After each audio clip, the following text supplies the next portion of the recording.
네, 반갑습니다. 조코피TV 조현일입니다. 자, 이제 2024년 파리올림픽이 머지 않았습니다. 저도 이제 SBS 공중파 그리고 SBS 스포츠 케이블 TV에서 두 채널을 오가면서 파리올림픽 농구 중계를 하게 될 텐데요. 제가 바라보는 2024년 파리올림픽 금메달, 은메달, 동메달 순위를 또 살펴보겠습니다. 그리고 미국 대표팀의 평가전 결과를 통해서 또 미리 2024년 파리올림픽의 남자 농구 대표팀 전망을 또 함께 가져가는 시간도 마련을 해봤습니다. 자, 우선 미국과 캐나다의 경기가 라스베가스에서 열렸습니다. 그래서 미국은 데빈 부커, 르브론 제임스, 엠비드, 커리, 할러데이가 나왔고, 캐나다도 NBA 선수들이 차고 넘치죠. RJ 베럿, 딜런 브룩스, 드와이트 파웰, 셰이 길저스 알렉산더, 저말 머레이로 구성이 되어 있습니다. 어떻게 보면 그냥 NBA 선수들이 모두 다 총출동한 두 팀의 맞대결이다라고 요약을 할 수가 있죠. 자, 경기 결과는 팀 캐나다가 극심한 얕은 안주에 시달리면서 86대 72로 미국이 승리를 따냈습니다.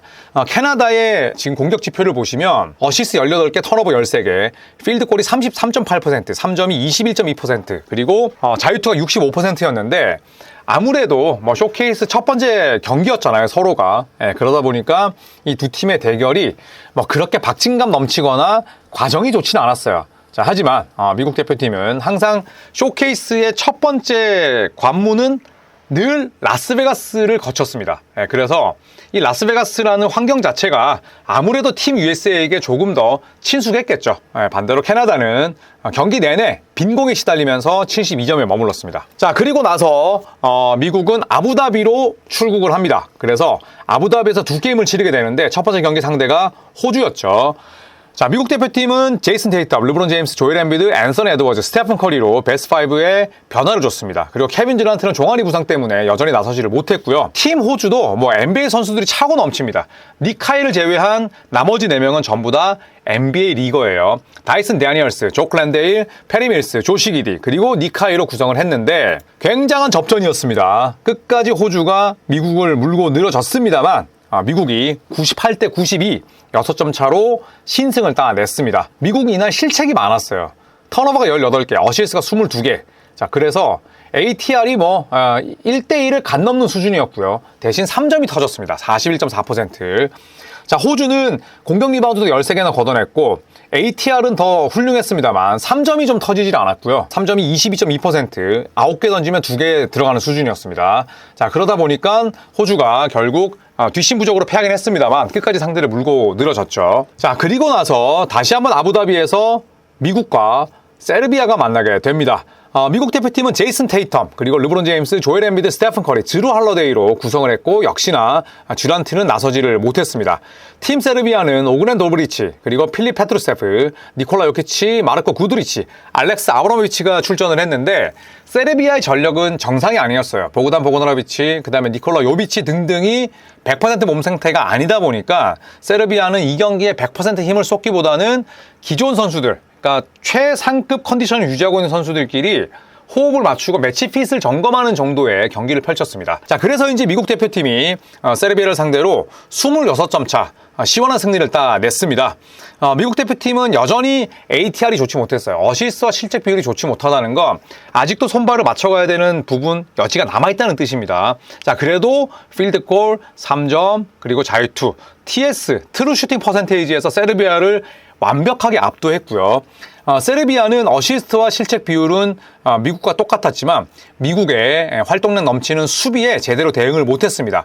필드골 40.8%, 3점은 30%가 안 됐는데, 자, 하지만 미국 대표팀도 세르비아의 전력이 정상과 거리가 멀었다는 부분을 분명히 인지하고 있었고, 그리고 또 세르비아 역시도 지금 보그단 보고노라비치와 니콜라 요비치가 또 정상적으로 합류를 했고, 자, 그리고 미치치도 건재하기 때문에 세르비아가 미국을 상대로 2점 차로 졌다고 해서 세르비아를 절대 또 얕봐서는 곤란하겠죠. 자, 그리고 이번에는 영국 런던으로 넘어갑니다. 런던으로 넘어가서 미국 대표팀이 본선에서 맞붙을 남수단과 대결을 펼치는데요. 자, 선발 출전 명단에 또 한 번 변화를 준 스티브 커 감독입니다. 자, 이 경기에서도 케빈 듀란트는 뛰지 못했고요. 드루 할러데이, 르브론 제임스, 조엘 엠비드, 데빈 부커, 스테픈 커리를 내세웠고, 팀 남수단은 마리오 샤유크, 누니 오못, 웨냐인 가브리엘, 볼쿨, 칼릭 존스로 구성을 했습니다. 그래서 이 가브리엘과 칼릭 존스는 NBA에서 또 뛴 선수들이죠. 자, 하지만 이 경기가 접전으로 흘러갈 거라 예상한 분들은 아무도 안 계셨을 거예요. 101대 100. 야, 미국 대표팀이 한 점차 승리를 따냈는데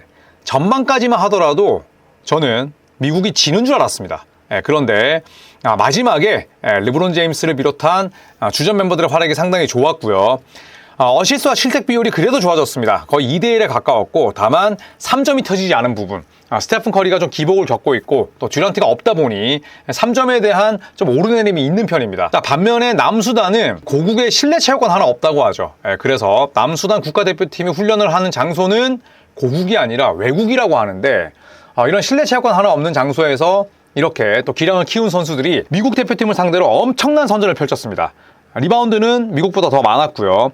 ATR도 미국과 비슷했습니다. 3점이 무려 42.4%였는데 아까도 말씀드렸듯이 남수단은 미국 대표팀과 본선에서 맞붙습니다. 그래서 충분한 자신감을 갖고 미국을 상대할 수 있지 않을까라는 생각이 들었고, 미국 대표팀은 남수다전 졸전으로 인해서 미국 현지에서도 굉장히 많은 비판을 받았어요. 자, 그리고 이제 마지막 경기를 펼치게 됩니다. 팀 USA와 팀 독일이 영국 런던에서 평가전을 펼쳤는데, 자, 미국 대표팀은 부커, 르브론, 엠비드, 할러데이, 커리로 구성을 했고요. 팀 독일은 프렌치 바그너, 데니얼 타이즈, 요하네스 보이트먼, 그리고 안드레아스 옵스트, 그리고 데니스 슈로더로 구성이 되어 있습니다. 팀 독일도 5명 중에 3명이 NBA 출신이고, 보이트먼이나 옵스트 같은 경우에는 엄청나게 국제 무대에서 잔뼈가 굵은 선수들이에요. 그래서 절대 쉽게 볼 수 없는 상대가 독일이었는데 예상대로 고전했습니다. 미국 대표팀이 독일을 92대 86, 6점 차로 꺾었는데, 르브론 제임스의 4쿼터 활약이 아니었더라면 덜미를 잡힐 뻔했습니다. 실제로 독일이 역전하기도 했었고요. 세부 지표를 살펴보면 팀 독일이 팀 ATR이 무려 3대1이 넘었습니다. 어시스트와 실책 비율이. 팀 USA도 나쁘진 않았습니다만, 결국에는 그래도 미국 대표팀이 승리를 따낼 수 있었던 요인은 팀 독일의 야투 효율을 떨어뜨린 부분이죠. 그래서 남수단전은 좀 고전하긴 했습니다만, 그래도 평가전을 치르면서 전체적으로 미국 대표팀의 수비가 살아났고, 그리고 볼 간수가 점점 더 잘 되고 있다는 부분, 자, 이런 부분들은 긍정적인데, 더 이상 과거의 드림팀처럼 상대를 이제 압도할 수 있는 환경은 아닙니다. 전 세계적으로 농구의 수준과 또 기술이 올라갔기 때문에 사실 미국 대표팀은 파리올림픽 본선을 가더라도 정말 30점 차, 40점 차 승리를 따내는 그런 경기들은 쉽지 않을 거예요. 세르비아전 마찬가지고요. 남수단전, 그리고 그 다음이 푸에르토리코인데, 이 푸에르토리코 같은 경우에도 최종 퀄리파잉을 통과해서 올라왔단 말이죠. 기세가 상당히 좋습니다. 그래서 저는 미국 대표팀이 파리올림픽 본선을 간다고 하더라도 이 정도 점수, 6점에서 한 10점 정도의 점수 차이가 나오지 않을까, 그런 생각을 합니다. 자, 그래서 평가전 5게임 평균 기록을 저희가 내봤습니다. 르브론이 20분 뛰면서 14.6득점, 필드골 61.7%, 3점이 46.1%. 나이가 가장 많은 선수인데 가장 좋은 활약 펼치고 있죠. 이번 미국 대표팀뿐만 아니라 이번 파리올림픽에 참가하는 선수들 가운데서도 가장 고령입니다. 그런데 평가전에서도 맹활약을 했고요. 스테픈 커리는 12.4득점, 다만 필드골과 3점은 조금 더 개선이 필요해 보입니다. 필드골이 42.8%였고요. 자, 데빈 부커가 이상하게 부진했습니다. 올림픽 경험이 있음에도 불구하고 20분 뛰면서 7.2득점, 야투가 44.3%에 불과했고, 조엘 엠비드도 나중에는 좀 살아나긴 했습니다만 16.8분 뛰면서 10.4득점, 6.8리바운드, 그리고 필드골도 50% 이상으로 끌어올렸습니다.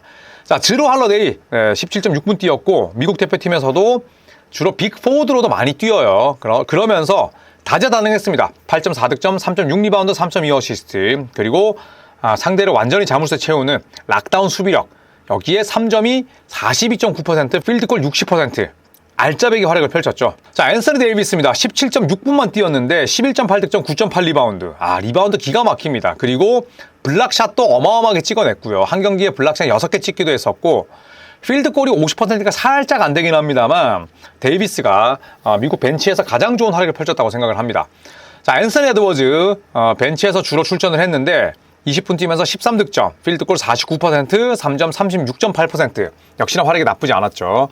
자, 할리버튼은 존재감이 없었습니다. 14.8분 뛰었는데 어시스트가 2.6개, 필드골이 30%. 미국 국가대표팀 가운데는 가장 눈에 띄지 않는 그런 저조한 퍼포먼스에 그쳤고, 제이슨 테이텀도 마찬가지였어요. 17.6분을 뛰면서 6.4점에 머물렀고, 필드골은 46.7%였습니다. 자, 뱀 아데바요는 주로 세븐스맨 혹은 8번째 선수로 나섰는데 17.4분, 8.2득점, 4.8리바운드, 그리고 필드골이 57.7%, 3점도 아무래도 NBA보다는 거리가 짧다 보니까 아데바요가 5경기에서 3점을 7개나 던졌습니다. 그리고 3개를 집어넣었기 때문에 아마도 아데바요가 조엘 엠비드와의 투빅 혹은 앤서니 데이비스와의 투빅을 구축을 했을 때 저는 아데바요가 3점을 던지는 장면을 많이 볼 수 있을 것 같아요. 자, 그렇다면 미국 대표팀이 평가전을 통해서 그렇게 상대를 압도하지 못했던 게 사실입니다. 금메달 가능성은 어떨까요? 저는 이렇게 생각을 합니다. 조코피의 올림픽 금운동 예상. 그래도 금메달은 미국의 몫일 거다. 평가전은 말 그대로 평가를 하는 무대예요. 그렇기 때문에 미국 대표팀이 저는 70% 정도의 힘을 쏟았다고 생각을 합니다. 그리고 듀란트의 종아리 상태가 조금은 걱정스럽긴 합니다만 결국 본선 무대에서는 르브론 제임스, 케빈 듀란트, 그리고 뭐 스테픈 커리, 이 베테랑들이 저는 남다른 경쟁심과 집중력을 가질 거라 생각을 해요. 그리고 이들의 마지막 올림픽이잖아요. 라스트 댄스이기 때문에 저는 이런 동기부여가 저는 미국의 가장 큰 강점이라고 생각을 합니다. 자, 그리고 은메달은 프랑스로 예상을 해보겠습니다. 빅터 웬바냐마, 루디 고베어. 자, 이 투빅 이외에도 또 일단 홈코트 어드밴티지를 가지고 있죠. 이거는 뭐 사실 절대 무시할 수 없습니다. 여기에 백코트가 약하다 해도 난도 데콜로라는 엄청난 베테랑이 있어요. 이 선수도 10년 넘게 프랑스 대표팀을 위해서 헌신하고 있습니다. 토니 파커가 빠지고 그리고 난도 데콜로가 파커와 함께 뛴 기간도 있지만 홀로서기를 하면서 더 좋은 기량을 뽐내고 있고 유로리그에서도 현재까지도 맹활약 중이고요. 또 에반 포니에 역시도 국가대표 유니폼만 입으면 맹활약 하고 있어요. 독일의 약간 데니스 슈루더 느낌인데 백코트도 약하지 않기 때문에 저는 홈팀 프랑스의 은메달을 예상을 해보겠습니다. 자, 그리고 동메달은 캐나다로 가겠습니다. 자, 앤드루 위긴스가 나서지는 못했지만 캐나다에도 NBA 선수들이 즐비하고요. 그리고 농구 월드컵서부터 호흡을 맞춘 그런 선수들이 많고 그리고 지금의 캐나다는 거의 황금 세대예요. 골든 제너레이션이고 그리고 내외각의 조화도 아주 훌륭합니다. 머리로 농구하는 선수들이 많기 때문에 저는 캐나다가 동메달을 목에 걸지 않을까 예상을 해보고요.